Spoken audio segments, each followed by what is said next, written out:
നായയുടെ കാര്യം പറഞ്ഞാൽ വലിയ അത്ഭുതകരമായ കഥ എൻ്റെ അടുത്തുണ്ട്. എൻ്റെ ചെറുപ്പകാലം വീട്ടിൻ്റെ സൈഡിലൂടെ ഒരു കൂട്ടർ പോവുകയാണ്.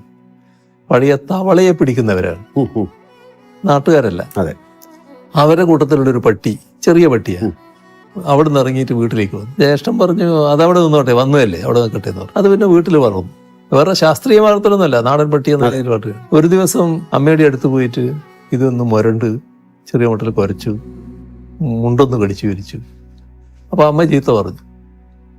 അപ്പം ഇതിന് അമ്മയുടെ അടുത്ത് യേശുന്നില്ല എന്ന് തോന്നി.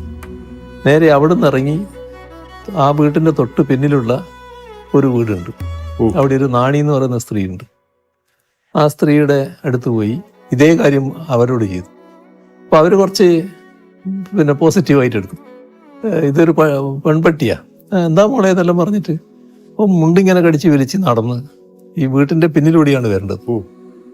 അപ്പോൾ വീട്ടിലെ അവസ്ഥ എങ്ങനെയാന്ന് പറഞ്ഞാൽ വീടിൻ്റെ മുറ്റം അത് കഴിഞ്ഞിട്ടൊരു പ്ലാറ്റ്ഫോം പോലെയാണ് കിണറിൻ്റെ. ആ പ്ലാറ്റ്ഫോമിൽ കഴിഞ്ഞാൽ ഒരു കല്ലിങ്ങനെ വെച്ചിട്ടുണ്ട്, അതിൻ്റെ അപ്പുറം കിണറാണ്.